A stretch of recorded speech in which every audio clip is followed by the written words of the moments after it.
We are about to get this thing going this morning. So, y'all, look, I know that it has been a very interesting week. Everybody has been trying to figure out what's going on with the University of Louisville and the transfer cannon. They go out there, they make a big splash with the whole Flory Badunga and the Jackson Shellstad. They follow that up by adding, Carter Knox and Alvaro Figueres. We get the news that Adrian Johnson is going to be, London Johnson's going to continue to be a card as well. So, I know that there's been a lot of things happening, but things have definitely slowed down over the last week or so. That was expected by a lot of the powers that be. There's a lot of players that are currently making their decision between, am I going to the NBA? Am I coming back and getting the bag in college? So that's a part of it as well. You know what I'm saying? There's a lot of moving parts right now. Louisville did get the commitment of Gabe Dines, the 7'5" center, transfer from Southern California. So we are going to get into that this morning. Definitely want to talk about that. What Gabe Dines is going to mean, what he brings, what I feel that means for the rest of the class. We're also going to get into where Louisville goes from here, the guys that, that it's sounding like that they're still in on, what needs to happen with the rest of the recruiting class. So there's still a lot to take in and a lot to talk about. So I don't know if Roman Kelly or Haven Harrington will be on with us this morning with so many things happening with Oaks Day and everything else. I knew it might be a light show, but I know there's a lot of basketball crazy people out there that want to talk Louisville hoops. They want to know what's happening. They want to know, the thoughts on what's needed, where we are. And I think that's kind of from, you guys know I'm big on social media, even though I did unfortunately have my Twitter account hacked. So, of course, any of you guys that can go out and give me a follow at Raashaan, I would be very appreciative as I'm still trying to build back my followers. I have been very active on social media. I've been very active listening to all the local shows, and people have been like freaking out. It's been a lot of freak outs about Louisville basketball, and it's very odd just because Louisville has far and away the number one recruiting class in the transfer portal. I will say, man, like 502 Circle, and all those guys over there that are a part of that, and just the University of Louisville athletic department as a whole, they have been kings of the portal since the transfer portal kind of really became a thing. We've seen them constantly be one of the best teams in the portal in college football.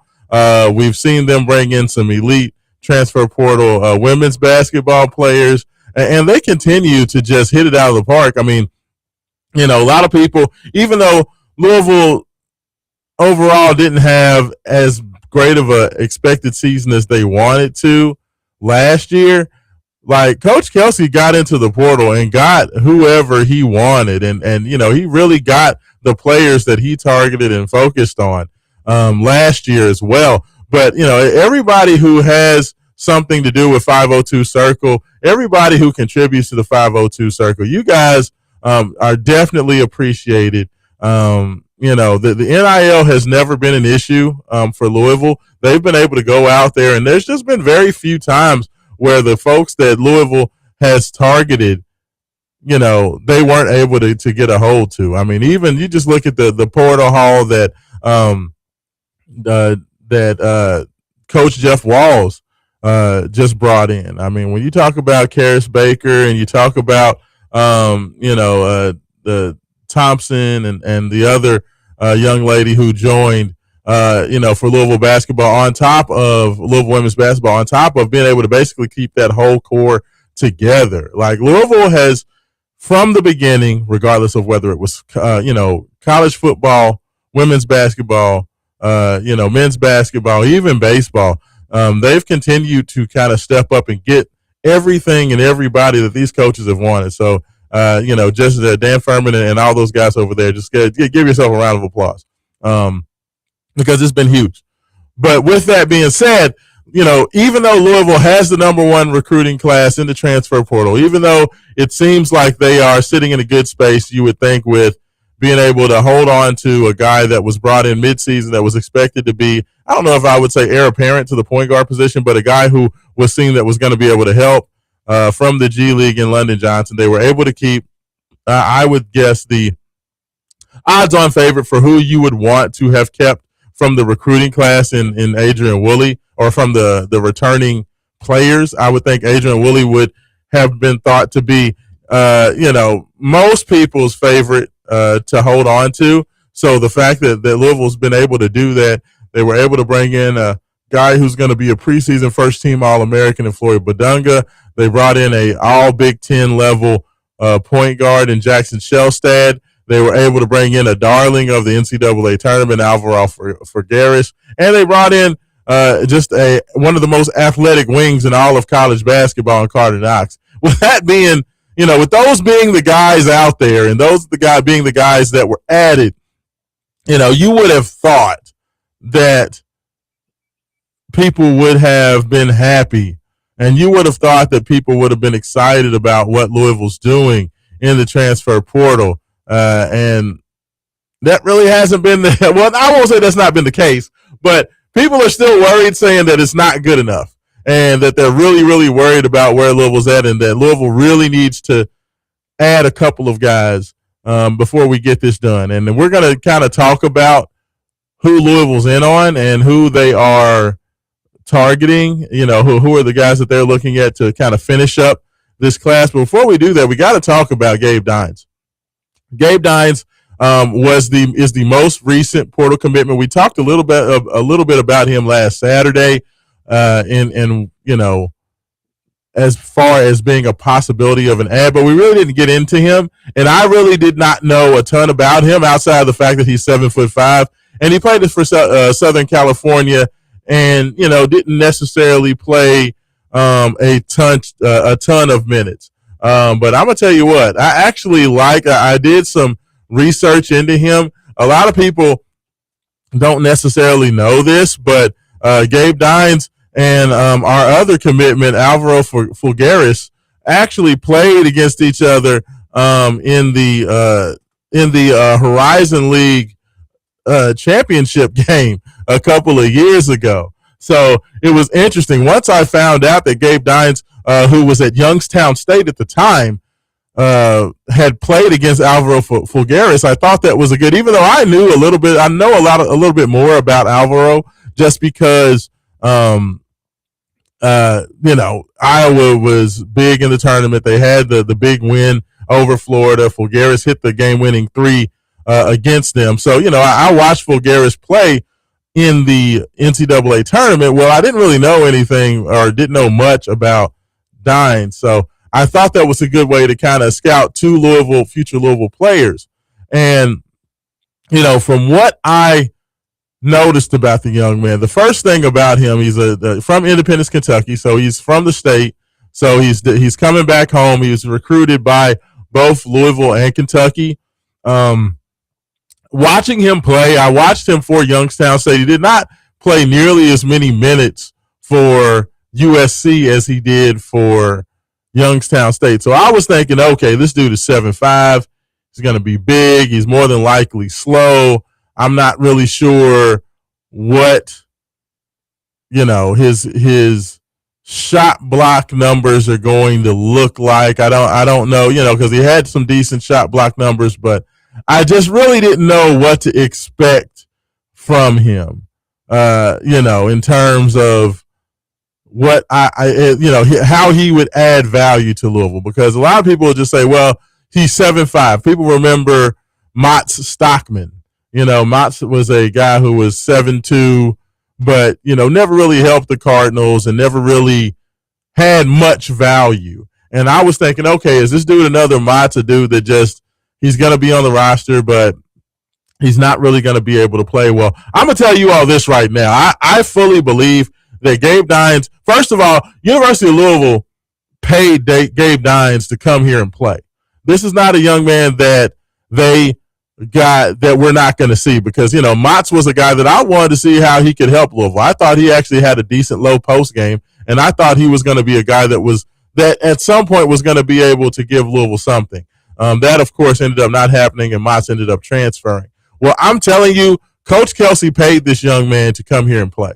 Now, he's not going to be a starter, per se, but I think he's going to play. And the thing that I noticed watching him for Youngstown State, it was very interesting because Youngstown did not start Gabe.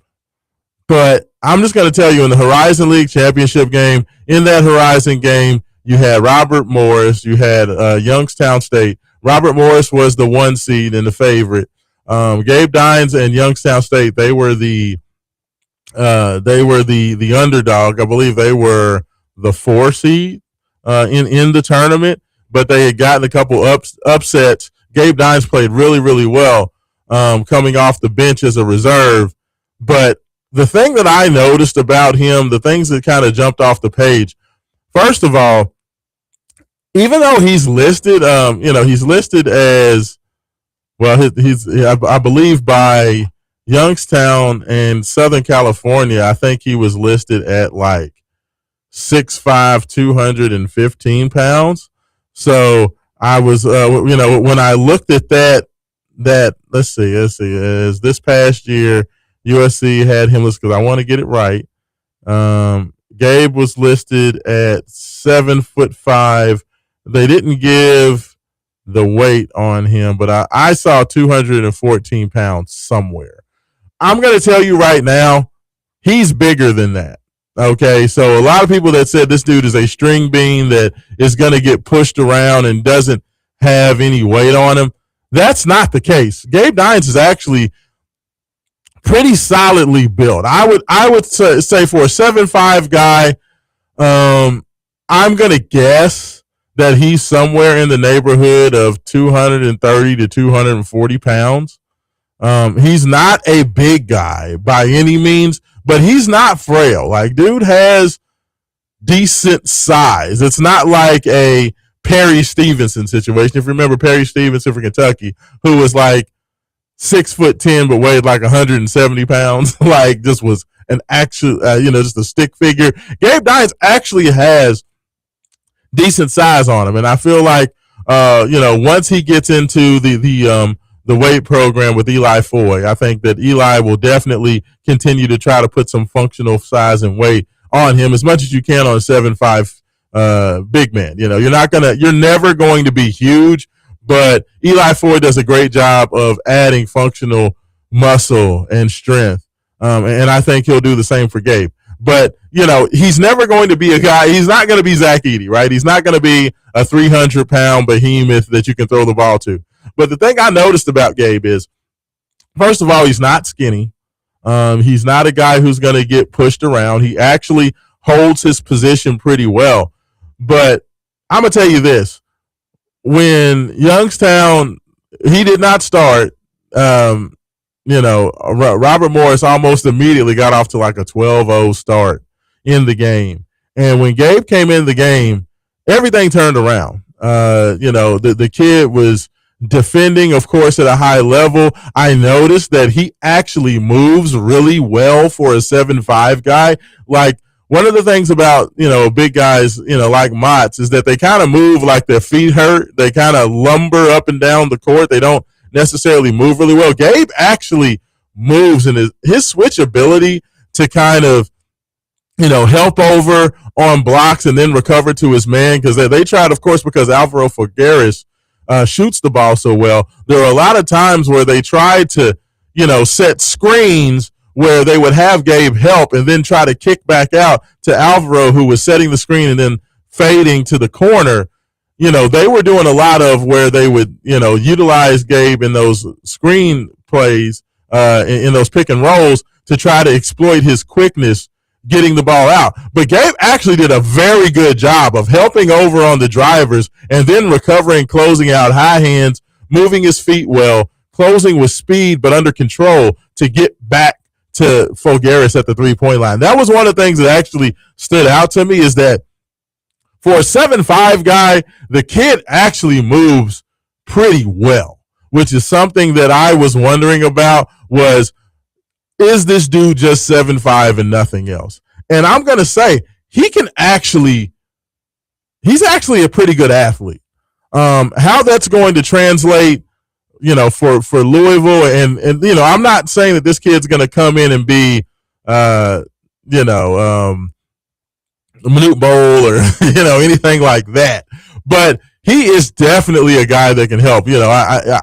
His functional quickness, his ability to close was very good. He actually moves really, really well for a guy his size. The other thing that I noticed that he is very, very adept at finishing around the basket. There were several times where in the pick and roll offensively, he was able to, of course, set the screen, roll to the basket, and dunk the ball. There were a couple times where they threw him lobs where he was able to take the contact, take the bump, and finish layup, soft off glass and finish. And he's a really good free throw shooter for a big guy, which is also another thing that was very interesting to me. I won't say a really good free throw shooter. He hit the free throws in the game I was watching. Overall, he has not been a great free throw shooter.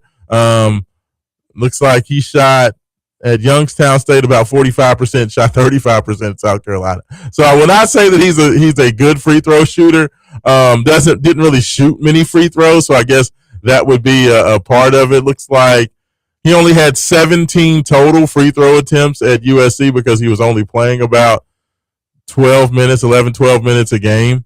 But even at Youngstown, he only shot a total of 67 free throws. So not a guy who had a lot of opportunity, but the stroke looked good. And in the Horizon League Championship, he hit, I want to say, 4 of his 5 free throws, and the stroke looked solid. So, not really much you can take out of his free throw shooting, but I do think that he is going to be he can be a force in the pick and roll game offensively. He looks like he's going to be good enough to be able to man the paint.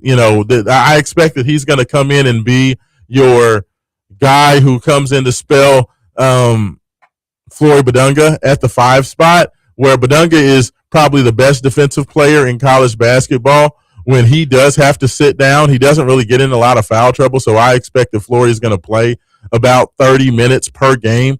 But in those other 10 minutes that Gabe is on the floor, when you have a chance to go from the best defender in college basketball to a 7'5" guy that can really move, has great timing in terms of his block shots, and can give you a solid 8 to 10 minutes a game of at least, defense, but also offensively, he's a guy that you have to worry about.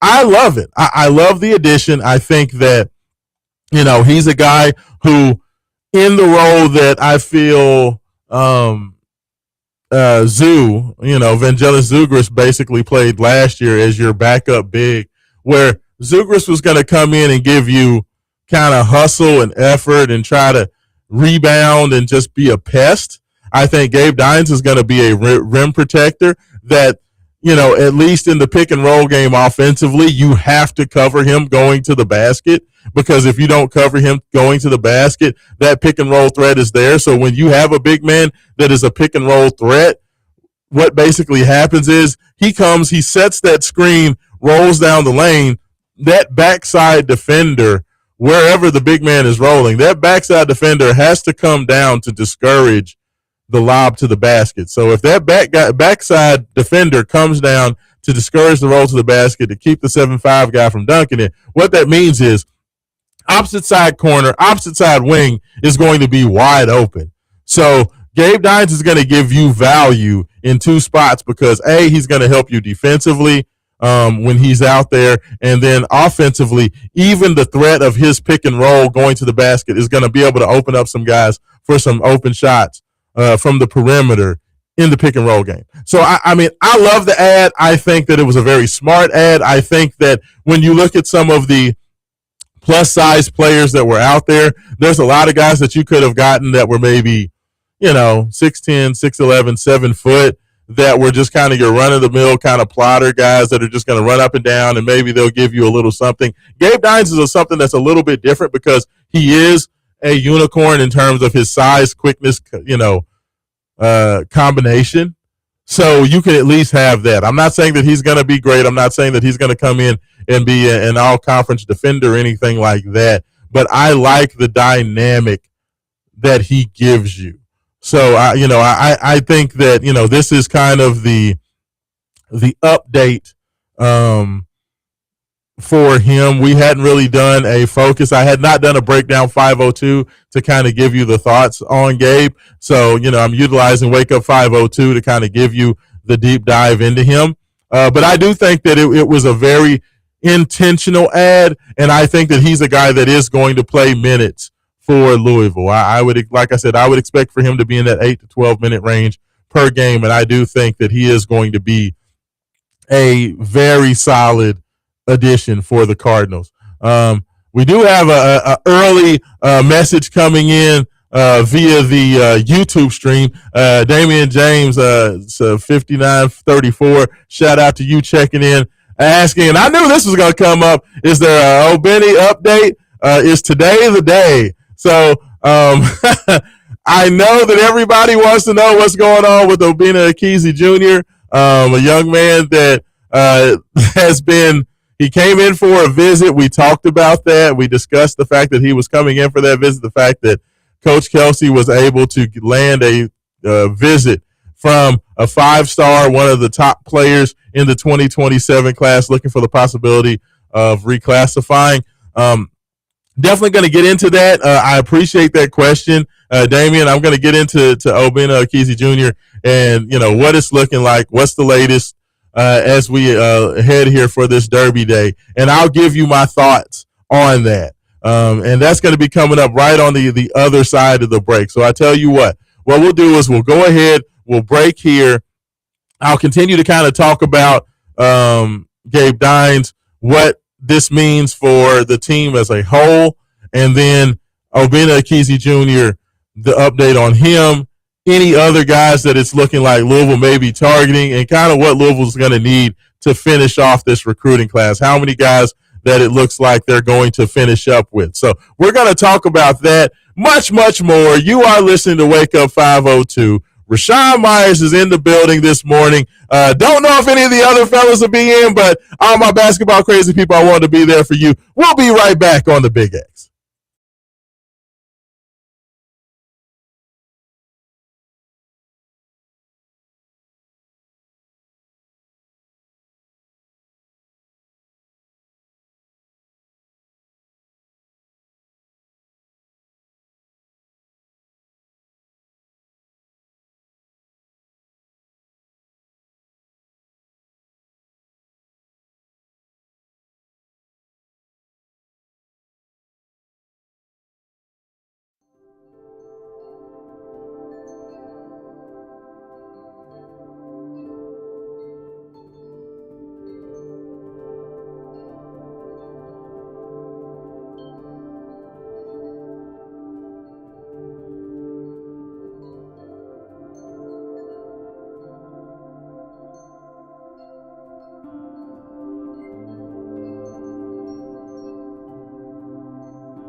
Can you hear me okay? Oh, there we go. I was like making sure it was working. Welcome back in. Wake Up 502. Raashaan Myers got intern James in the building now. Y'all, you folks on Twitter, YouTube, Facebook, you guys can see James's a pretty smiling face on there as well. We are back. Second segment of the show.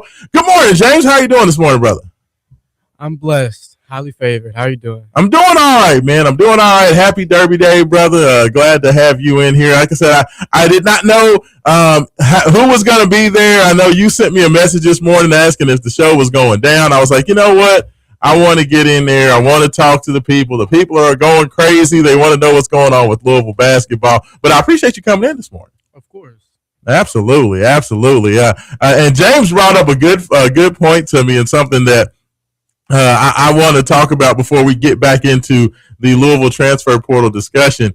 James said, talking about, the fact that TK, a.k.a. Taylor Kinney, and, of course, Tyron Stokes made his announcement, and how now both of those guys are going to be there at Kansas, and the fact that I'm going to tell you what, man, Stokes, James, is like, he's a demon. Like, I know that he's not playing for Louisville, but that kid did some elite level trolling of the Kentucky basketball program. Did you see his announcement on Inside the NBA? No, I haven't. I've never seen specifics, but I always heard about. Oh man, rumors. Like it was crazy, because I'm gonna tell you what. So Tyron Stokes goes to Inside the NBA, right? He made his announcement on Monday, and everybody made a big deal. Stokes is gonna make his decision. Stokes is gonna make a decision. Big Blue Nation was up in arms and thinking, okay, I think he's got, the coaching staff still thinks they have a chance, and I think they're going to get something done. And Stokes has, he's sitting on the desk. He's there with Charles Barkley and Shaq and EJ and Kenny, and they're talking, and he's talking about going through the process, this, that, and the third. So as he starts, he has a couple of boxes with him. He has a Panini box, and then he has another box with something in it. So he's trying to get it open, and Charles just makes Stokes is making the decision between Kentucky, Kansas, and Oregon. We're kind of his final three. Mm-hmm. So as he's opening it up, the box is like blue and white. So of course, whose colors blue and white are. So Chuck just makes the comment of, that's a lot of blue over there. Stokes looks over at Chuck and says, "Don't get your hopes up." So he opens up the box, and it's an NBA 2K box with him on the cover wearing a red and blue Kansas jersey, and says, "I'm going to Kansas." So, like, the fact that he was like, "Don't get your hopes up on that blue," he sounded like a dude from Louisville. Like, it was one of those things where it's like, yeah, I'm definitely not going to Kentucky. But the reason why I give Stokes all the props in the world, James, is because the dude spent the last 2 weeks basically just giving Kentucky fans all the hope in the world. Like, he was like, I want to go. He went and did a visit to Lexington to go visit their new coach, Mo Williams. He had been seen at his tattoo shop getting a Louisville tattoo with 502 made on it, but also having a UK game on in the background. He was on Insta doing like the Cats cheer, like the CATS. Mm-hmm, yeah. So like he was doing a lot of like little things that were like trying to make it seem as if he was heading to Kentucky, just to kind of pull the rug out from under them at the last minute. Like, it was elite level trolling, bro. It was special. So the best two players from the state of Kentucky in a good long while, 2 McDonald's All-Americans in Tay Kenny and Tyron Stokes, are both going to be playing at Kansas. And you know what's the most interesting thing about that, Jay? What's the most interesting about that? Both Louisville and Kentucky will play Kansas this year.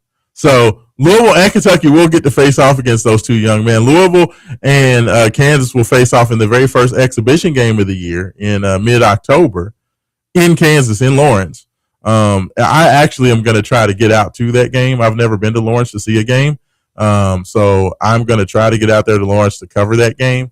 And then Kentucky plays Kansas in the first big game of the year in the Champions Classic. So we'll see if Kentucky can get some revenge, but it was absolutely hilarious, man. Like, just quality. It's very quality. So I'm glad you brought that up because I have to give a bow to Tyron Stokes. Like, I know that it did not work out between him and the University of Louisville. Louisville decided to go in a different direction, and I can understand why. Stokes is a bit of a he's a character, and he has a personality, and he's a little much. He's definitely the definition of a kind of a prima donna superstar, and I think after the Michael Brown stuff this past year, I just don't think that Coach Kelsey wanted to ride that circus again. Does that make sense? Yeah, I can where you're coming from. So like I feel like that was one of the big reasons that he did not really want to go after Stokes, because Stokes is a guy that is a big personality.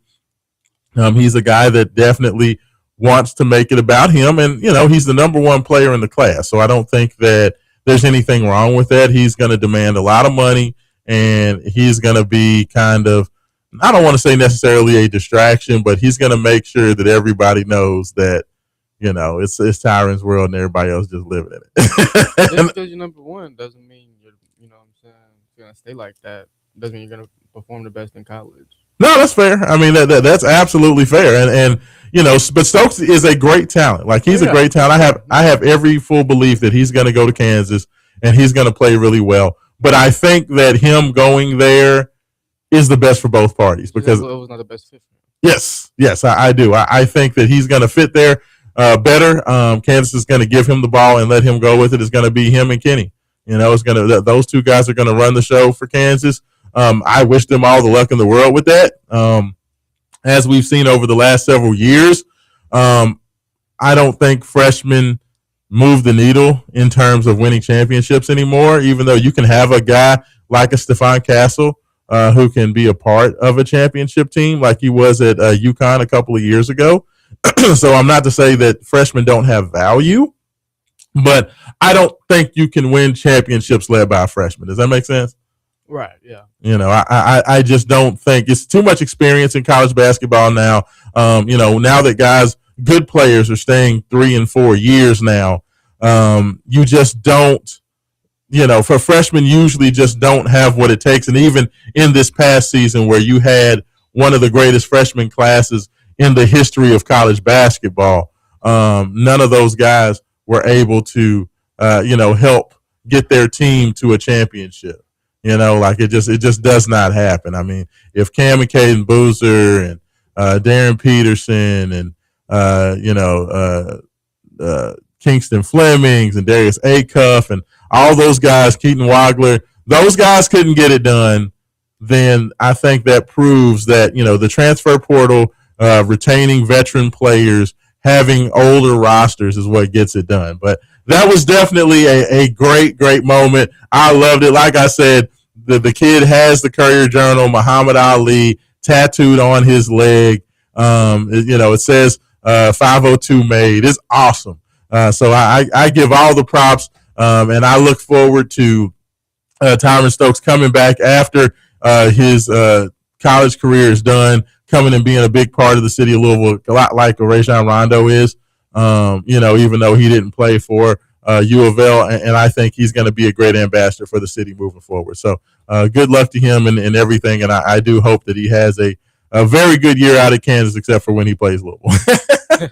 So good luck with that. But before the break, I was getting into the big man, the 7'5" big guy, Gabe Dines, and kind of where he fits with Louisville and his role and his scheme fit for the team. But I got the question in from James on the YouTube. He texted in on the live feed, asking the question about is the mic unmuted on the videos? It's unmuted. Okay, just want to make sure. Because I want Damon to hear this because he asked the question. He wanted to know, Obinna Kesey Jr., what's going on? What's the deal? What's happening? So, all right. So I'm going to give you all, without further ado, I'm going to give you, what I know, what I think, and what's going to happen. Okay, so Obinna Kesey Jr., 7'1", 220-pound freshman. He's a class of 2027 center. He's rated as the number 2 center in the class. number 6 overall player, has looked to and decided that he's going to look to reclassify to the class of 2026, which means he would be a freshman coming this fall to college basketball. University of Louisville has gotten him in for a visit. He also visited Arkansas. He's visited BYU. He's visited Maryland. He looked to be earlier in the week, James. It sounded like Louisville had the kid, was out of the blue, honestly. A lot of people were saying he was either going to go to Arkansas or BYU. I know that Aaron Torres, who's a college basketball insider, had put a video out, I want to say it was Tuesday night, that said that he felt like it was Arkansas and BYU, and, those were the two favorites. Now, you fast forward 24 hours, it flipped, and Louisville all of a sudden became the favorite. And it looked like Louisville was going to get this done, and it sounded like there was a commitment imminent.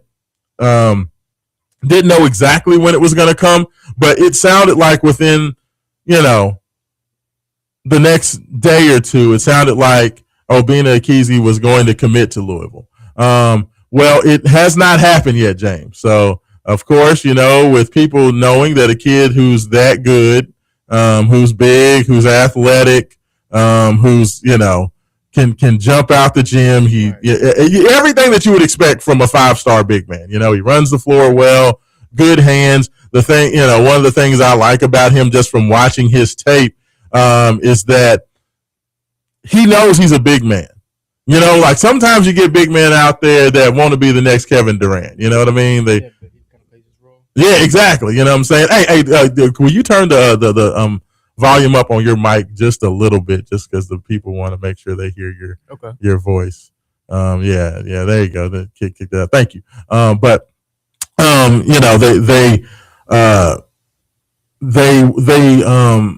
you look at him, he's a guy who likes to post up. He wants to get the ball low, can go finish with his left hand. He can finish with his right hand. He likes to try to dunk everything, runs hard, rebounds hard, but he does not play out on the perimeter at all. He's a big man that knows his role, which I love. There's very few pure post big men that are super, super talented out there. So I love the fact that Coach Kelsey is going after him.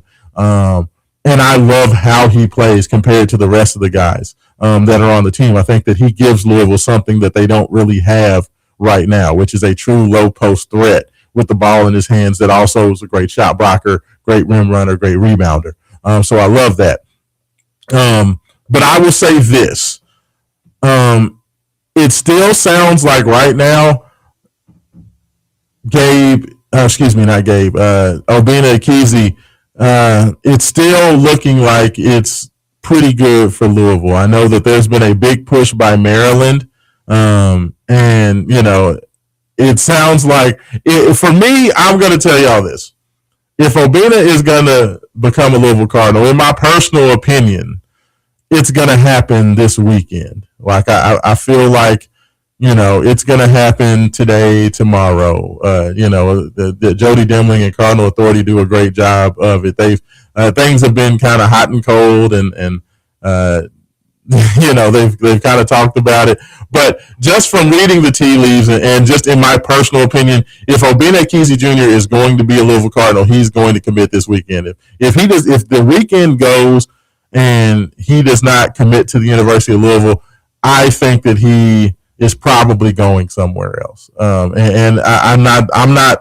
think I'll give you my opinion. I have no sourcing to tell me one way or the other. I think he's going to end up committing. I do. It feels like it definitely is some situations where maybe in the background things are being pulled in one way or the other.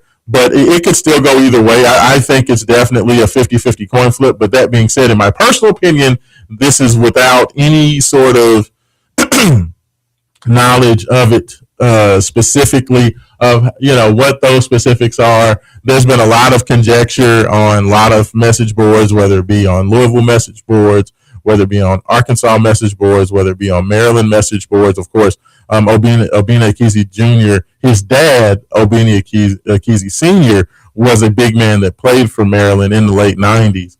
and also played in the NBA for the Atlanta Hawks and a few other teams. Maryland, it seems like, has made a big push for him to try to keep him. He's homegrown. They want to keep the homegrown talent there. It sounds like they are making a big push financially to make that happen. And hey, you can understand it. Like, if you have a big guy, your daddy's a legacy. If you want to go follow that legacy and the money's right, maybe you can do that. Louisville has always stated for the players that they really, really want, they won't get outbid. So I don't feel like money is an issue. I feel like Louisville's going to make the funds available for the players that they want, which that also means Obina Ekezie, as long as it's within reason. I don't think that they're going to overpay for a freshman. But that being said, I think that Obina Ekezie is the type of player that you're going to spend a little bit more on. Does that make sense? Like, he's a guy that you're going to want to keep if you can. But at the end of the day, home is home. So, if he does decide to go to Maryland and, kind of has a change of heart, I am, trying to keep up with everything that's happening with that. I am like everybody else, y'all. I'm pretty much refreshing and trying to see if there's been any, It pretty much sounds how you said it. It looks like Arkansas, U of L, BYU, UK, Maryland, all the teams are looking out for him right now. Yeah. I mean, it's one of those things. Like, anytime you're dealing with an elite big man, you're going to have competition for it. So, anytime, it's very different. The recruiting, it's very interesting because the recruiting for transfer portal players and the recruiting for high school players is completely different. And how they go about it, the timetables for getting that done, the amount of people involved. The thing that I've noticed as far as the differences between recruiting these elite freshmen and recruiting pretty much any of the transfer portal players. Transfer portal guys, it feels like they've already been through the recruiting process, so they're much more invested in the players. It seems like the player himself, with maybe some help from his agent. It's more like the agent is like, okay, here are the places that you can go, and I'm going to get you the best deal I can. So you just figure out what you want to do. But it seems like a very streamlined process. With high school players like Obina Ekezie Jr., you still have a lot of different people pulling you in different directions. You have what the kid wants to do. You have maybe what the father wants to do, what the mom wants to do, where the family thinks, what the agent thinks, what the uncles and cousins and, the hanger-on guys think. Like, it's very messy. Does that make sense, James? Like, with high school kids, it's still very messy. Like, everybody's pulling the kid in different directions. But once a guy has gone through and made his initial college decision and now he's just looking to transfer, usually those guys don't really want to hear all that. It's like, I've already been through this. I've already been to college. I understand what's important to me. I understand what I need to be successful. All I'm trying to do is find my next school and get to work. And that's kind of the way they work with it. But, with high school kids, it's still a bit of a three-ring circus, especially for high-level five-star players. And I understand it's a big decision. You're making that first big decision of your basketball career when in terms of going to college and what college you choose. So I don't fault Obina for it. And if he does decide to kind of make that move to Maryland, I can't hate on it. But Coach Kelsey has had such a great hit rate to where the guys that he wants, the guys that he focuses on, for the most part, he gets those guys. Like, there have been a few examples where he hasn't, a couple. But for the most part, Coach Kelsey closes. And I think that they're going to get this done. I would say just continue to refresh, stay on Twitter, stay on X, stay on all your social medias. But for the most part, Twitter is where you're going to get the best updates and the quickest updates.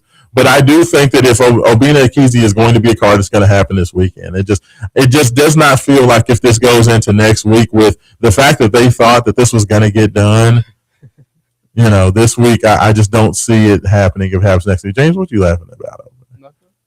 Just the fact that you pointed that out. I mean, I'm just saying, it's like the way you said it was funny. Well, like, you know what I mean? It's like if you if you ask a girl to the prom and she's like, I'm gonna figure out what I'm gonna do, but I'll tell you by Friday or Saturday if I'm gonna go with you. Like if she ain't told you nothing by Monday, James, guess what? Yeah. You know it ain't happening. Anyways. But I think that between Obina and Gabe Dines, whoever they do land, that it'll really fix the size problem that U of L basketball has. Well, I mean, it's interesting because like they've already got Gabe, right? You have the starters in Floyd Badunga, who is got Gabe. I'm okay. Yeah, no, they have Gabe, and that's why I'm saying that's why it's interesting because you have 6'10", 6'11", Floyd Badunga, right, as your starting center, first team All-American, best defensive player in college basketball. You have 6'10" Alvaro Folgueras, okay? You have the big man from Iowa. He played center at Iowa. He's going to probably play the 4 spot for Louisville, okay? So you have feasibly your 2 front court spots locked down. So you've already gotten a commitment from 7'5" Gabe Dines, but you're still recruiting 7'1", 220-pound Obina Ekezie Jr. Right. Okay. Wow. Yeah, that's a lot of size. So you're looking at it, and Louisville's making, by them going after, if that's their 4-man not trio, but I guess quartet. If that's their quartet of big players for the 4 and the 5 spot, Louisville's looking to get a lot bigger, in terms of size. I mean, you're going, like Javon Hadley was the big man, quote unquote, last year that played the 4, okay, at 6'5". Louisville has basically said that they're definitely not going to get outsized, like it's not going to happen again.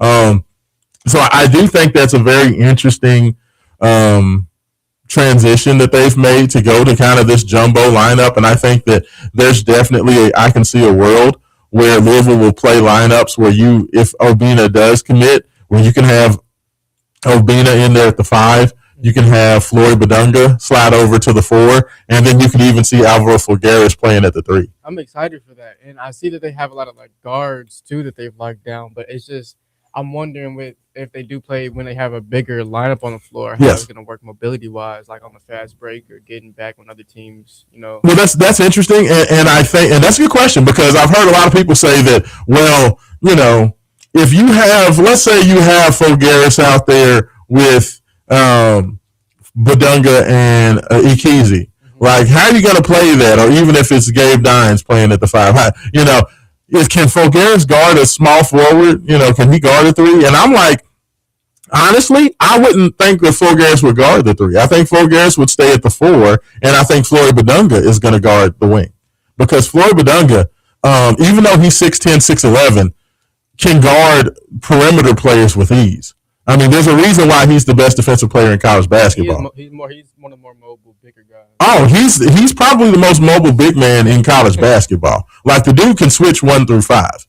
Okay. So to me, if that does happen, I think that Folgueras stays at the 4. If you have Obina in there at the 5, he's going to stay at the 5. And I think you have Floyd Badunga play on the wing and guard the wing. I think now offensively, I think you would have Folgueras playing on the perimeter. Like I think that Folgueras has the ball handling and shooting ability to wing in that lineup, in that jumbo lineup. But I think that you would just allow Floyd to defend 3s and you would let Folgueras continue to defend 4s. And I think it could work. Like it's very interesting to see what Coach Kelsey is doing, putting this group together. Like the some of the things, Louisville's not going to get bullied this year. Louisville's not going to get beat on the boards this year. Louisville's not going to lose because they don't have rim protection or size inside. The things that lost them games against Duke the last couple of years, the things that's lost them games against Tennessee over the last couple of years, the thing that lost them their NCAA tournament games to both Creighton and Michigan State, it's not going to happen this year. Like Louisville has made a decision and a declaration that, damn it, we ain't getting beat down low no more. Like it's not going to happen. And I am excited for it. I am here for it. And I tell you what, let's go ahead. Let's get to the break. When we get back on the other side, I'm sure Jay Haas will probably be giving a call in this morning to check in. We're going to continue to talk about where Louisville needs to go from here. I definitely want to get into what things are looking like on the blue side of the street. Is Kentucky going to have a team, or they're going to have a team that's worth anything? Want to get into that. And then, of course, NBA playoffs. We have a ton of things happening with that. You are listening to Wake Up 502. Raashaan Myers, intern James, Big X Sports Radio, and we'll be back on the Big X. Don't ride the white horse. White horse. Don't ride the white horse. This is Kentuckiana's only locally owned sports talk. The Big X, AM 1450 and 90.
Wild Horses from the Rolling Stones coming back. We had the Lone Ranger theme to start the show, and then we did, of course, White Horse as well. So y'all feel you gotta have horse songs, ain't that right, James? You gotta have the horse. It's Derby Day, you know what I'm saying? So you got to keep them rolling. Appreciate it. But welcome back. Wake Up 502, hour number 2. James, let me know if Jay has hops on the line. I'm sure he'll be coming along any minute now. But of course, 502-414-1450. That is the Game Day Men's Health text line. Would love to hear from you. Your thoughts on Gabe Dines, your thoughts on Obinna Ekezie Jr., your thoughts on what Louisville needs to go from here. Like, I've heard a lot of people, James, like freaking out about this Louisville team saying, man, I know we got some guys, but I just don't think that we're going to be good enough unless we get this guy or that guy. Like, I've heard some people say that, like, if Louisville doesn't get Obinna Ekezie Jr., they're going to be terrible. Well, people are never satisfied. Yeah, like, I've heard, like, if we don't get Juke Harris, Juke Harris is the number 1 shooting guard currently in the transfer portal. If we don't get him, we're going to be terrible. Like, I've heard a lot of that. And I think that's a little much. It's honestly, like, what was the number 1 recruiting class in the portal? Like, how can you think that your team is going to be terrible when you have the best class in the transfer portal? You know what I mean? Just looking up U of L new recruits, and you just see a stacked list of like a whole lot of guards and a few forwards and centers, and it's just. I mean, it's crazy. 1 center in the class in the transfer portal. Yeah, I mean, the thing is this. Look, is that I feel like Louisville fans, they want so badly to be good that we've gotten greedy. is what's happened. Is it? Now that we have a little bit of momentum, we want everybody. It's like, well, unless we get the number 1 shooting guard, the number 1 point guard, the number 1 center, the number 1 power forward, and then all their backups are the number 2 players at their position. If we don't have all those dudes, then we're not going to be good. It's like, okay. Like, other teams are recruiting too, people. It's like you have to have enough players. Louisville doesn't have infinite money. So, like, you can't just get every best player in the portal. And to me, when you look at who they have, Jackson Shellstad at point guard, you returned Adrian Woolley, who can be your starting man at the 2 guard. They added Deshane Montgomery, an absolute demon from Dayton who can play both guard spots. Very, very athletic. Likes to dunk on you. Great defender. Was in the top 10 in steals in the country last year. You have Carter Knox on the wing. Former McDonald's All-American. Brother played in the NBA. Has a professional pedigree. Just an absolute demon of an athlete at 6'7" on the wing. You have Alvaro Figueres, who had one of the best runs in the NCAA tournament last year. A big man who's 6'10", can step out, shoot the 3, can handle the ball, will dunk on you, and can pass it. And you have, I don't know, by the way, a first-team All-American in Floyd Badunga. It's pretty good, James. It's a pretty good start. Oh, by the way, you have a 6'4" point guard who came from the NBA G League, who sat out all last year in London Johnson as your backup point guard. Like, you have a lot of talent on this team. Like, I know people, and you have a 7'5" dude that blocks shots from Southern California as well. Like, what are we doing? It's like, that's a good team. Like, I know that team it's not finished and it's not perfect, but like I've said, like, people have said, oh, we have to have this guy, we have to have that guy. Like, from what I understand, Louisville is still looking for some big fish, and of course, Obinna Ekezie would be one of those big fish. So I feel like if Obinna commits to Louisville, to me, it sounds like they're going to go after one more really good player for the perimeter, on the wing or at guard. They're going to try to get one more guy. So, whether that's Juke Harris, which I know a lot of people have connected with Tennessee, whether it's Milan Momcilovic, who is the big man from Iowa State. He dropped into the transfer portal, but he's being recruited by everybody, whether it be Florida, who's had, a lot of people have talked about. I know Kentucky wants to try to get involved with him as well. But Milan, there's a possibility that Louisville could try to get in on him. But, like, I personally feel, I don't think you have to go out there and get a superstar. Like, if you can just get, like, if you find me, James, a dude that played at Cleveland State, or a guy that played at, Coastal Carolina, that just was a bucket getter at his level. You know what I mean? Like, maybe a dude that's, even a guy like from Kennesaw State, like Adrian Woolley was last year. To me, if you get a guard or a wing that was just an athlete or a scorer, a guy who could knock down jump shots, whatever his role was. I feel like a guy with everything that Louisville already has at the other positions. I don't think Louisville necessarily needs to have a star. Like, I feel like if you just get a guy who knows his role and plays his role well, I think you're fine. Because, like, Deshane Montgomery, he's going to be your kind of defensive stalwart off the bench. Like, I think between him and Adrian Willie, you have two really good defensive guys that can play at the 2 and at the 1 if needs be. Like, I feel like you have your two defenders. Carter Knox is an excellent defensive player at the 3 as well. So I feel like you have your perimeter defenders locked up already. So you need a scorer / a shooter. Like, if you want to go out there and get the best kind of like Rain Smith dude who is just a, dyed in the wool, maybe he's 6'2", maybe he's 6'3", but he is just a knockdown shooter. And he played at, American University, or he played at, some other mid-major. Maybe he played at Bellarmine. You know what I'm saying? Like, I don't feel like you have to have a superstar. Like, you have enough really good players there already, like, that are your athletes and your size and your defensive players. I don't think you have to go after a star. I know it's nice to say, I want Momcilovic, or I want Juke Harris, or I want, whoever the best player is out there in the portal. I just don't think you have to do that. And I don't think that Louisville has the money to just go out there and just, buy everybody. Like, I know that they've made amends with Papa John, and Papa John is back in the house apparently, so Papa John's money is back in the house, but that doesn't mean that you can just go buy every player in the portal. Like, Kentucky has money too. Duke has money too. Everybody in the SEC has money too. So LSU still doesn't have a roster. I think, what's crazy, James? LSU has like one player on their roster right now. It is like May 2nd, and they have one player on their basketball team. And you were asking about UK's if are they gonna have a team, and I was looking at their recruiting class, and 1 second, I gotta pull it back up. I mean, look, UK has a nice roster. They have a okay group of dudes there. Malachi Moreno is back. Trent Noah is back. They added Zoom Diallo from Washington. They have Alex Wilkins, who came over as a transfer. They have, they have some solid guys there. They added a dude, Usman Njai, a 6'11" big man that all he wants to do is shoot like fadeaway threes for whatever reason. They added him. They have a nice, solid roster of players. They have some dude named Morton, who played at GRC. He's a local kid who came back, who played for one of the teams out on the West Coast, Washington State, I believe, Jerome Morton. So, like, they have players. Like, UK has players. And, people want to say after losing Tyron Stokes, the quote-unquote embarrassment of losing Tyron Stokes, what does that mean? Is Kentucky going to be bad? Let me tell y'all who Mark Pope is. Mark Pope is a very good coach. So, like, he's never going to be bad, James. He's never going to be bad. Do players essentially like him very much? It doesn't really seem like. It doesn't seem like he really connects with the best players out there. But he's still a good coach. So at the end of the day, I think that Kentucky is going to have a very strong team.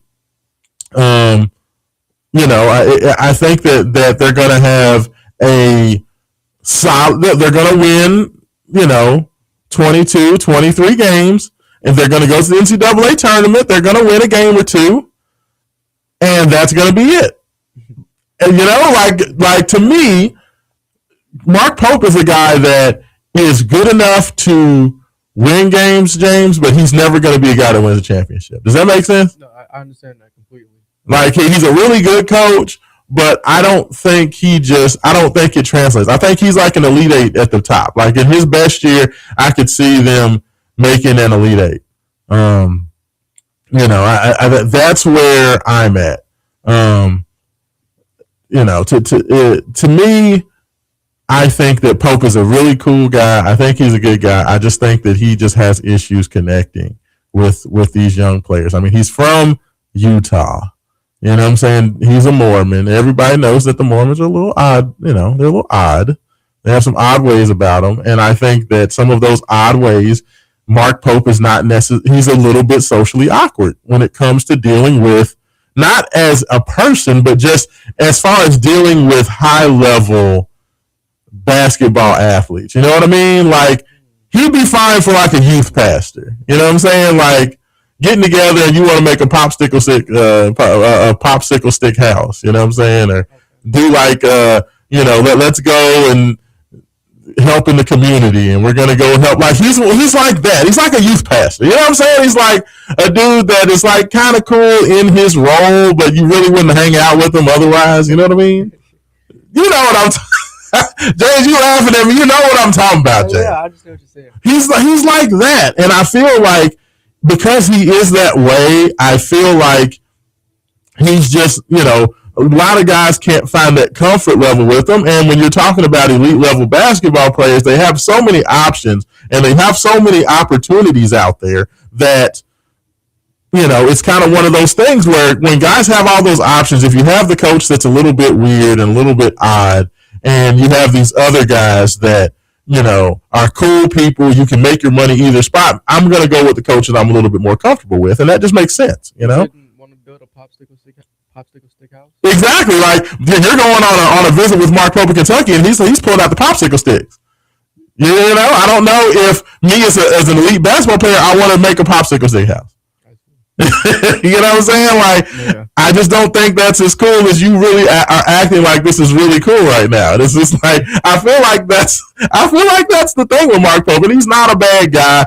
And I'm not trying to make fun of him, but I just feel like he just has an issue connecting with a lot of these young players. So I don't think that it's anything crazy. I just think that for him, some of these players like a Rob Wright, like a Tyron Stokes, like Donnie Freeman, who ended up committing to St. John's, I just feel like he just does not always connect with a lot of these players. So he has to kind of go out there, and he's getting the second level of recruit. But that being said, Pope with the second level recruit is still good enough to be a Sweet 16 type coach.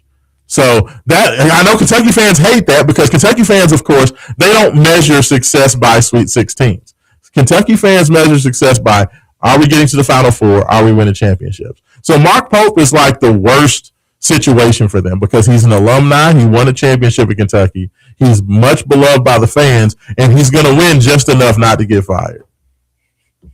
That's like my personal. That's a real common story nowadays, though. Like not just winning enough not to get fired. Yeah. That's who he is. Like, Louisville was in that situation with Scott Satterfield. Like, Louisville fans hated Scott Satterfield for the most part, but he was always good enough to not get fired. So, until Cincinnati came and kind of bailed Louisville out by wanting to hire Scott, and they took him off of our hands, like, they were just never going to be satisfied with him. And I feel like that's where that's where Kentucky is kind of rolling towards with Pope. Because I think Pope is a good coach, and he'll always be good enough to not get fired. And how bad does it look if you fire a former alumni when he's winning games, he's going to tournament, and he's winning a couple games in the tournament, Yeah.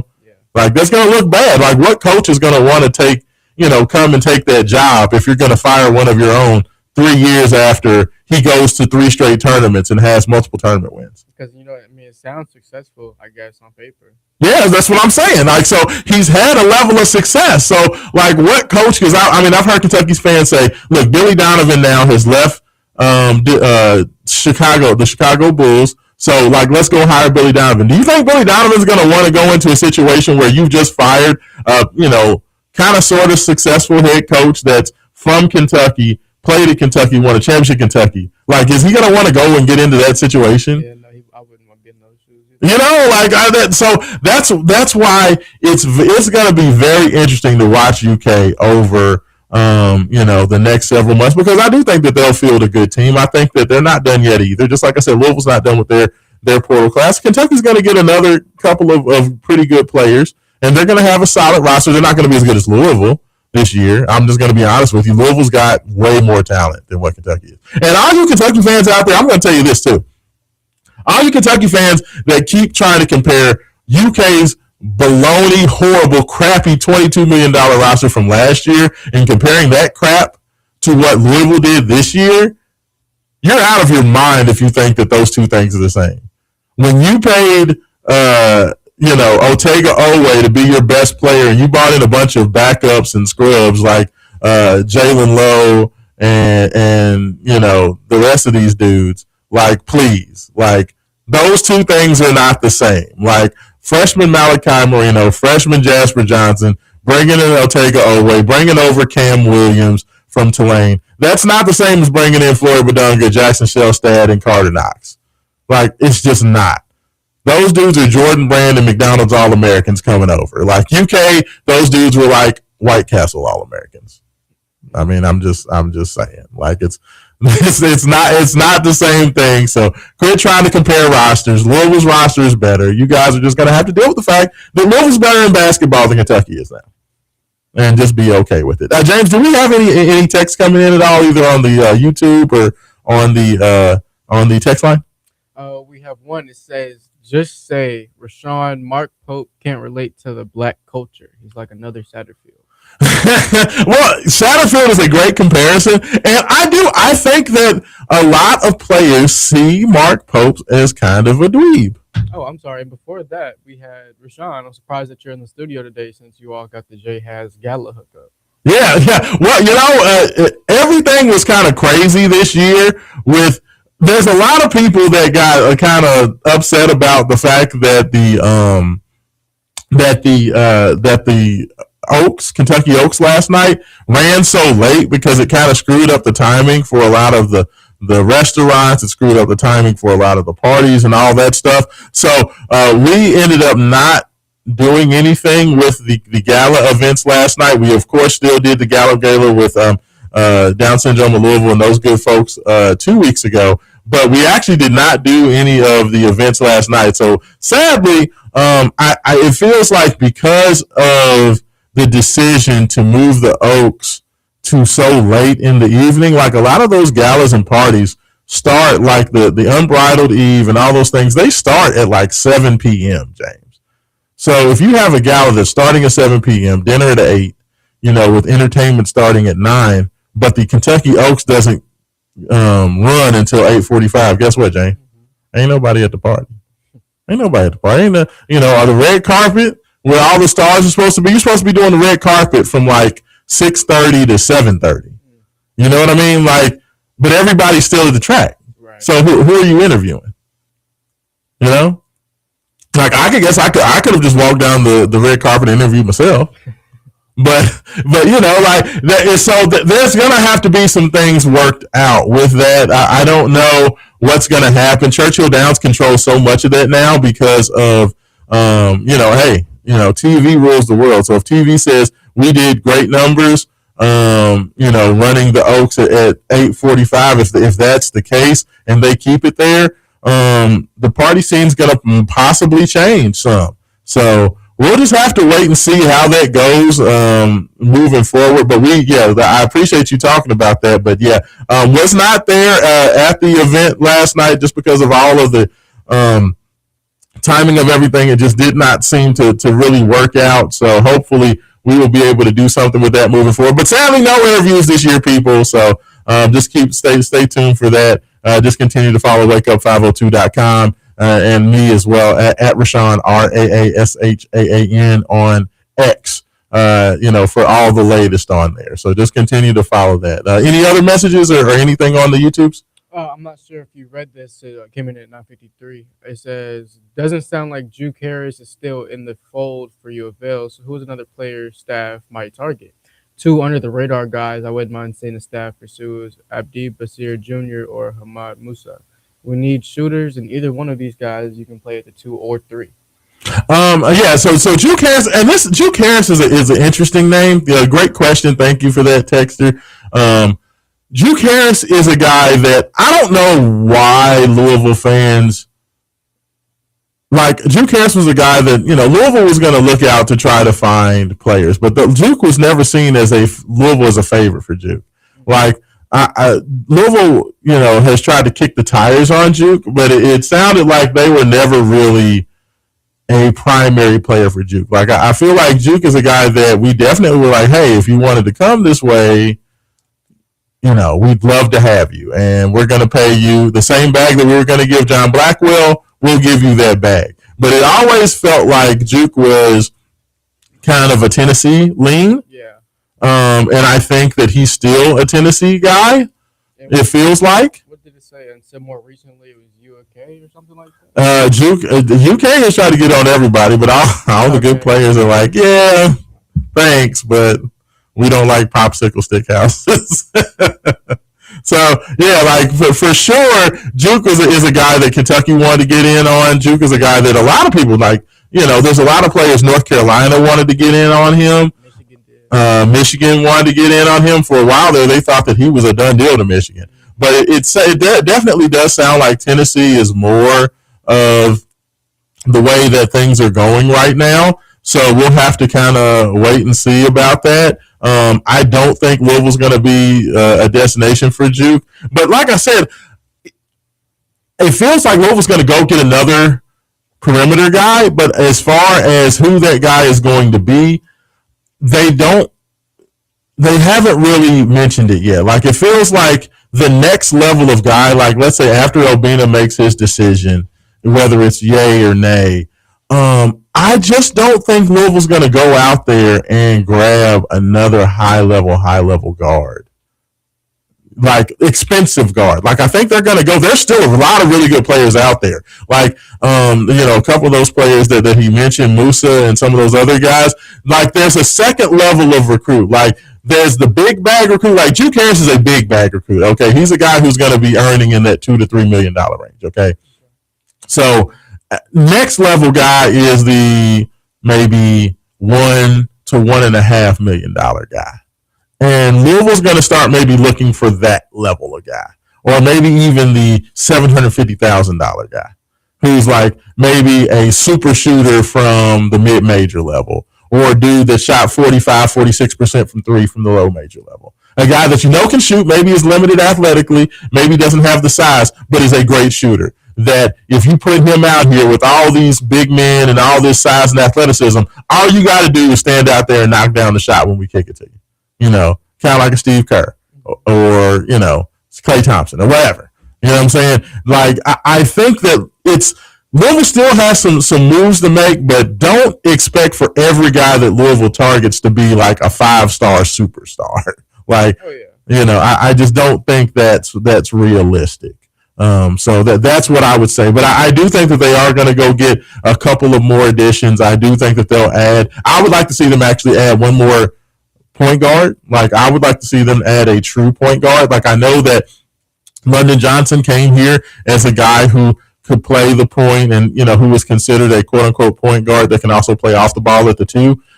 So he's a bit more of a combo guard, a lot like Adrian Woolley, a lot like Deshane Montgomery. I would like to see Louisville get a true point guard. Somebody who is going to handle the ball, who's going to pass it, who can knock down an open jump shot. Maybe he's not that tall. Maybe he's 6'1", 6 foot, whatever, but he's a great ball handler. Just give me somebody like that who can handle the ball in a pinch, who is going to take care of it, who's not going to turn it over, and just kind of run the team. I would love to see Louisville add one of those. I don't know if they're going to do that, but I think that would be a great help. Other than that, I would like to see them add one more wing. I think that Adrian Woolley and Deshane Montgomery are both more two-guard type guys. They're 6'3", 6'4", type guys. Like, I love Carter Knox's size at 6'7". I would love to see another 6'6", 6'7", 6'8" guy who's maybe not an offensive player. Maybe he's not a good shooter, but maybe he's just really athletic and can really defend. I think that would be really helpful to have off the bench as well. But it'll be very interesting. I think that once you see this last big piece or two come off this weekend, you'll start to see who Louisville rounds it out with.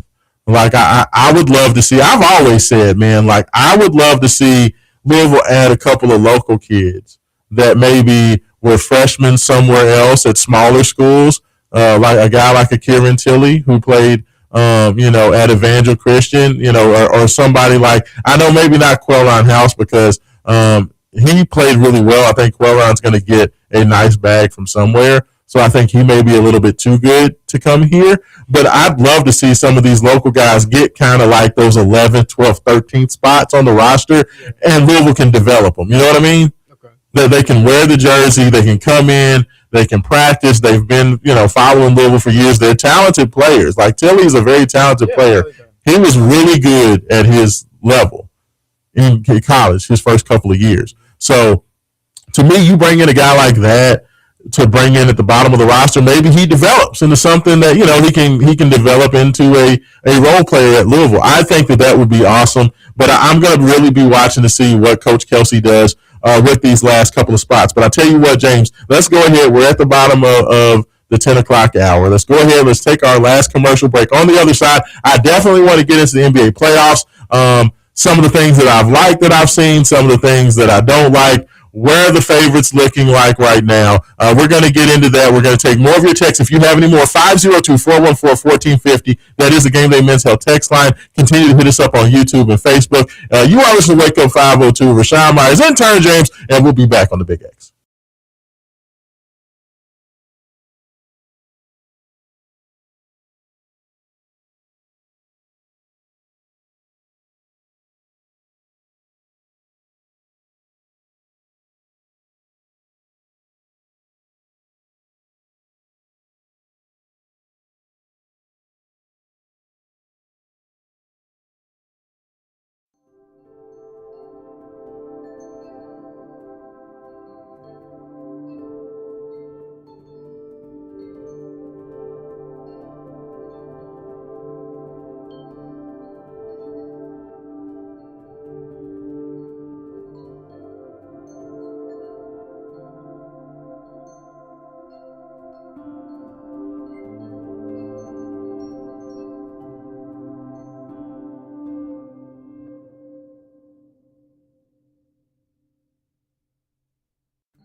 They were down 24 points last night, James.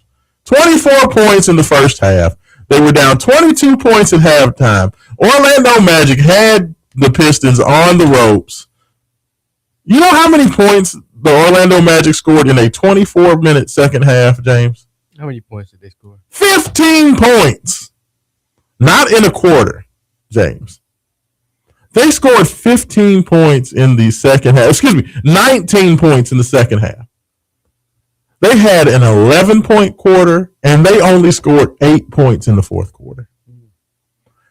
Detroit Pistons come back to win the game 93-79, and the Orlando Magic had one of the biggest choke jobs in the history of the NBA playoffs.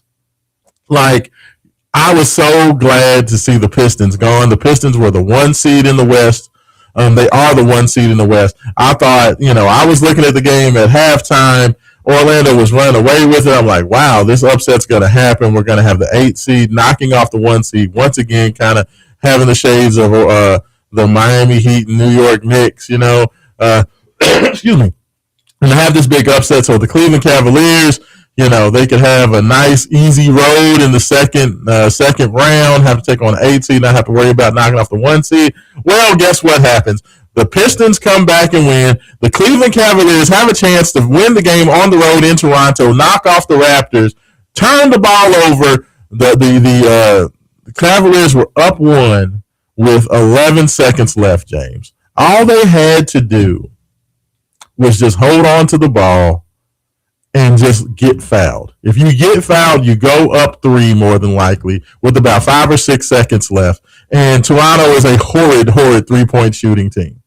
And guess what the Cavaliers do? They turn the ball over for no good reason at all. Dennis Schroeder has the ball running around in the backcourt. For some reason, jumps in the air and just throws the ball. It ends up in a turnover. The Raptors get the ball back, and they bounced in a 3 from the top of the key. Like, just absolute ridiculousness.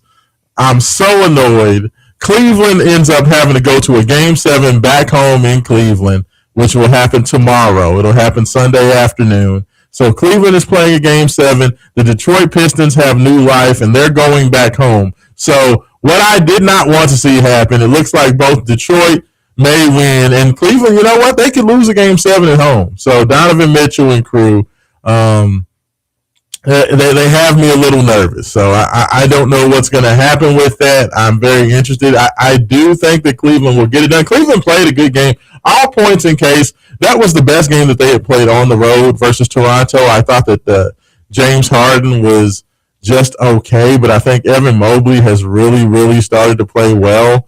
Jared Allen still kind of sucks in the playoffs. Like, I'm just going to be honest with you. He's still underwhelming, but Donovan's Donovan. He's going to do his thing. Evan Mobley is getting better, and James Harden was all right.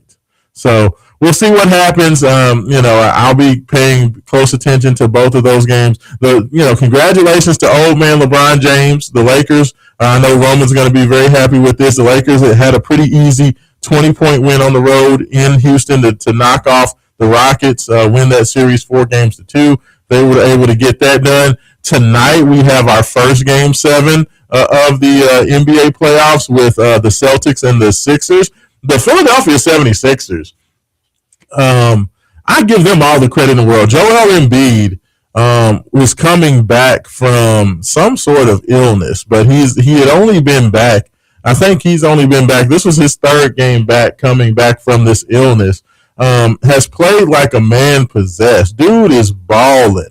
And some kind of way, the Celtics have been seen as the favorite in the East pretty much since Jason Tatum came back from his injury. Since he came back from the Achilles, Jason Tatum, the Celtics have been the betting favorite in the East. So the fact that the Philadelphia 76ers, with not having Joel Embiid for a good little part of this, the fact that they have this to a Game 7 and they have a chance for a win in Boston, they've already beaten Boston in Boston twice in this series. So more than likely, I would expect that the Celtics get this thing done in Game 7. But with if Joel Embiid can play the way he did in Game 6, there's going to be a chance that the Sixers could get this thing done.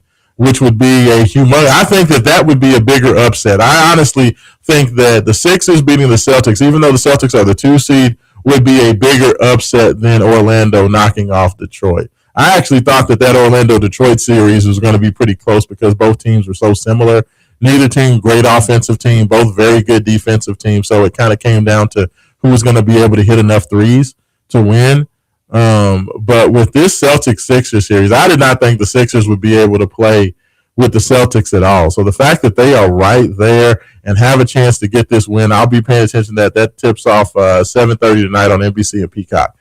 So definitely take a look at that.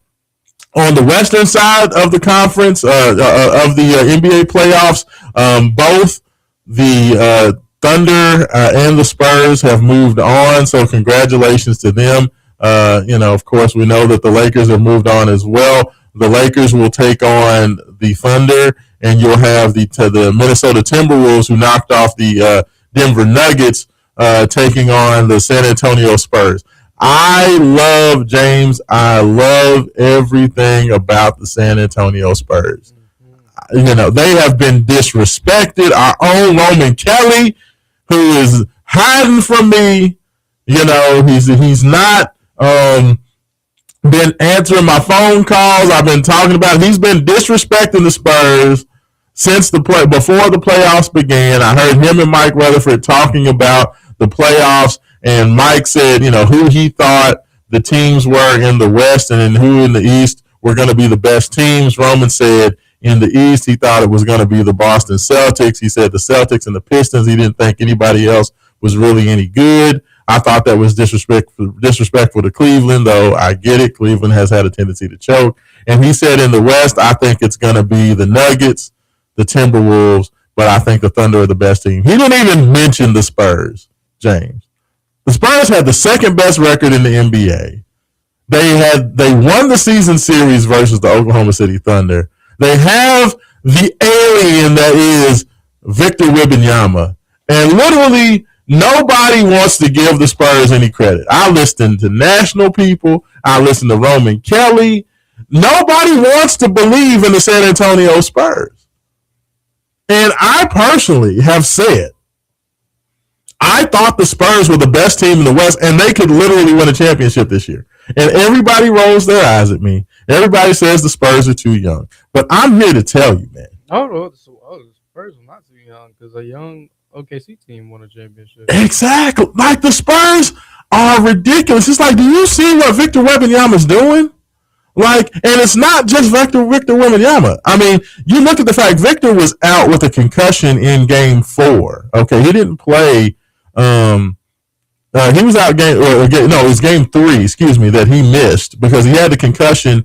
He got hurt in Game 1, so he fell down, hit his head. The Spurs won the game, but he missed Game 2. The Blazers had the game of their life and found a way. Scoot Henderson had the game of his life, and they win Game 2 to tie the series at 1-1, and everybody's like, oh my goodness, are the Spurs going to lose in the first game? Is this young team going to choke and all this other crap? So they go into Game 3. Victor Wembanyama has announced that he's not going to play, okay? The Spurs went out there and dog-walked the Blazers in Portland by like 20. Yeah, because it's not just Victor Wembanyama because he's an offensive and defensive threat. Yes. They got on defense. They got Carter Bryant, who's also like helping and being the secondary defender with Wemby, and then they got Stephon Castle. They got veterans. They got Harrison Barnes, Bismack Biyombo, Stephon Castle, Julian Champagne, De'Aaron Fox. They have Kelly Olynyk, and they have a whole bunch of other guys. Luke Cornett, Keldon Johnson. So it's just they have a squad, James. They have a squad, like you said. Like they are more than just Victor. Like Victor Wembanyama is an alien and is trending towards being the best player in the NBA. Rookie Dylan Harper. But yes, they have hoopers. They have a squad. Dylan Harper is a demon. Stephon Castle is an absolute dog. Like you talked about, Carter Bryant has come out of nowhere and has now become one of the better two-way players in the playoffs. Wasn't he in the dunk contest? Yeah. I mean, De'Aaron Fox is a baller. Like, De'Aaron Fox was a great player with a crappy team with the Sacramento Kings for years. And now he has an opportunity to actually be on a good team in the playoffs, and he's killing it. You have Harrison Barnes, who has championship pedigree. He's won with the Warriors. He's won all over the place. So, you have him, add him to the mix as well. Julian Champagne's one of the best three-point shooters, maybe the best three-point shooter left in the NBA playoffs. You have a really good team. And I just always felt as if the Spurs have not been given nearly the credit. Like, I understand that everybody loves SGA. Everybody loves Shea. Or I don't want to say everybody loves Shea, but everybody respects the Thunder and the fact that the way they play, the fact that they're so physical defensively, and you have, Shea, the foul merchant, Gilgeous-Alexander, who can just find a way to just draw foul after foul and get to the free throw line and frustrate the hell out of almost every team they play. But I'm here to tell you, the Spurs are like the worst matchup possible for, what the Thunder try to do. My homeboy is a Thunder fan. Oh, is he? So I understand. I understand everything you're saying right now, and we have these conversations all the time. And it's always say this, say that, and then it's not just say they have other players. And what I'm saying, I respect OKC. They're a great team. What I'm saying, they're a young team too. But I feel like a lot of people disrespect them at the same time. But I feel like a lot of people understand that they are good, and that's why they hate on them too. And you can't just say that. But you gotta know the fact that I think the Spurs are 3-0 against them. Yeah. Well, they're 3-1. They lost one. They lost one time to them this year. But the thing is, not only were they 3-1 in the regular season, they blew them out 3 times. Yeah, they blew them out 3 times. So the Spurs have played really well, and that was going to be what I was going to say. If for whatever, I don't want to say for whatever reason, the Spurs are really bad matchup for the Thunder, because what the Thunder try to do, the Thunder have a lot of guys. They're like a much better version of the Toronto Raptors. And the reason I say that is that the Toronto Raptors have like all small forwards on their team. Like you have all these dudes that are like 6'7" to 6'9" that are all really athletic, all really good defensive players, and they're just very physical. Now, the difference between the Raptors and the Thunder are that the Thunder, have much better shooting. They shoot the ball like the Raptors can't shoot at all, which is the Raptors' big issue. But the Thunder have great shooting, and they have Shea. And Shea's ability to make tough shots and his ability to get fouled and consistently generate points, they're just a great, the Raptors average only about 102, 103 points per game, where the Thunder average like 125 points per game. Like they're a offensive juggernaut to go along with being just such a physical, big, long defensive team. But the reason that the Spurs are a horrible matchup is the Spurs are even bigger than the Thunder, but the Spurs can handle it. Like Stephon Castle is a 6'9" point guard. Like he's big. All that bully ball crap that the Thunder try to do with being super physical, Stephon Castle doesn't care about that. Like he's bigger than they are. Victor Wembanyama, big, long, tall, physical. Harrison Barnes, big, long, tall, physical. De'Aaron Fox, you try to, get physical with him. He's so quick. That doesn't really bother him. So the Spurs have all of the big physical handlers and passers to where what the Thunder try to do defensively doesn't really bother the Spurs. And on the other end, the Spurs are just as good defensively, but because they're bigger, a lot of what Shea tries to do, like you put Stephon Castle on Shea has a lot of trouble scoring over him. You can put, a 6'9" Carter Bryant on him as well. You can be physical. Dylan Harper is 6'6" as a point guard. Another big physical body with long arms. Like, they have so much size. It is a terrible matchup for the Thunder. So when people just try to act like the Thunder are just going to walk in there and embarrass the Spurs in the Western Conference Finals, if that ends up being what, it should be, because I don't think that the Lakers can hang with the Thunder, and I don't think the T-Wolves, especially with Edwards going down. With Anthony Edwards going down with the injury, I commend them for beating the Nuggets without Anthony Edwards or Dante DiVincenzo, but they're not going to beat the Spurs without Ant-Man. So with them not having Ant-Man, with the Lakers just being old and LeBron being 1,000 years old, plus Luka's hurt. Think of the storyline though. It would be a great storyline if LeBron did that. And LeBron is not 1,000 years old. I mean, it's 41. I mean, it's 41. Thank you. I mean, that's fair, but they don't have Luka. And Austin Reeves is coming off of his little ankle injury or whatever. I just don't. Don't write them off. That's all I'm gonna say. I mean, yeah. If I would love to see LeBron pull a rabbit out of his hat and beat the Thunder. I think that there's a better chance that the Thunder get a sweep than the Lakers win more than a game in that series. I'm just gonna be honest with you. Okay.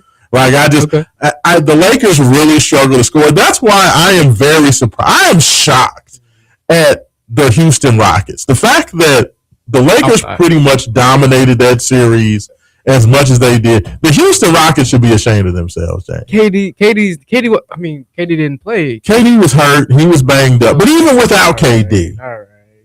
KD was banged, but they should have been better than that. Like the Houston Rockets, all I've heard all year is that the Houston Rockets wait till they get into the playoffs. That they have everything that you need to give. People thought that the Rockets were going to sweep the Lakers because Luka wasn't playing.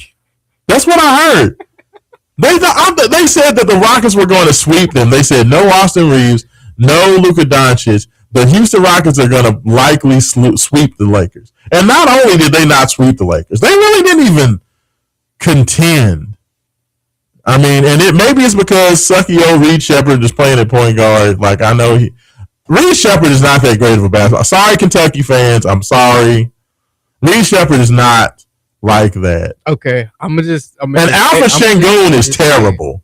I just want to say this about Reed Sheppard. When that man dropped, what was it? It was 40 to 60 points on Manual my freshman year. Yeah. He was that good at basketball. Yeah, absolutely. Hey, I give him credit. If he was playing against a bunch of Kentucky high school players, yes. Kentucky that he would be fine. But in the NBA, okay. It's a different level. And Reed Sheppard, a lot of Kentucky fans got mad because I said at his best, because when Reed and Rob Dillingham came out of Kentucky, I said that I did not understand why both of those guys were looked at as lottery picks. When they talked about the Rockets taking Reed Sheppard with the 3rd pick in the draft, I was like, they are smoking something, because I just don't think Reed Sheppard has the size or the athletic ability to be an impact player. I said at the best, his best case scenario was that he could become as good as Austin Reeves. I don't even know if he can become as good as Austin Reeves. Austin Reeves is a baller for the Lakers. Like, he is a really good player now. I never thought that Austin Reeves was going to become that good of a player. I give him all the credit in the world for that. But yeah, I just don't see it with Reed Sheppard. Like, to me, he's like Steve Kerr. He's something like that. Just a dude that he can knock down a 3-point shot. He's a better athlete than you would give him credit for, but he's not really a true point guard. He got picked by LeBron James. He got picked by a 75-year-old man who plays power, who's 6'9", 270 pounds playing power forward. You got the ball stolen by LeBron James. It's LeBron. I mean, bro, he's an old man. Oh, we're not getting into this. He's an old man. You got your pocket picked by old man. I'm not sold on Reed Sheppard. The Houston Rockets were way overrated, and good riddance to them. I am done with them. Alfred Şengün is the worst, quote unquote, good big man I've ever seen in my life. I used to think, Nikola Jokic was the most overrated dude. People think Şengün is good. Şengün is crap. Dude is terrible. Okay. Oh gosh, don't get me started. But I give you that way.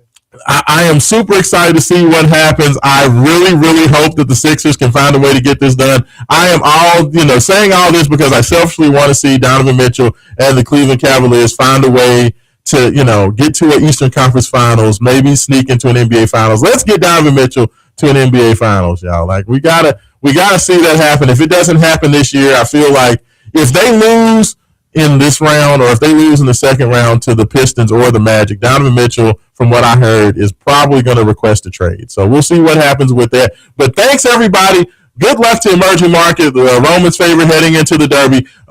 Intern James, I definitely appreciate you coming in on this Derby day, man. I appreciate you staying up with me. Thanks for everybody who got in on the text, who's listening online on X and Facebook. This is Raashaan Myers for Intern James. This is Wake Up 502, and we'll be back next week.